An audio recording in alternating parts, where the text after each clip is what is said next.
So nakikita ninyo yung gusto nilang mangyari. They want to project the family as corrupt, as criminals, as walang kwentang mga tao, kundi para sa pansarili lang nila. And bakit ba?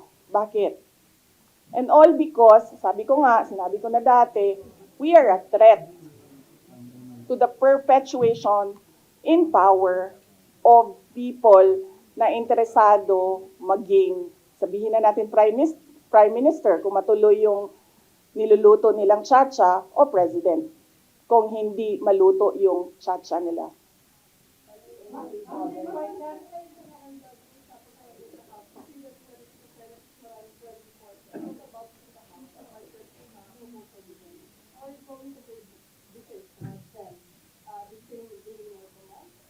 Depende ma'am sa tanong nila.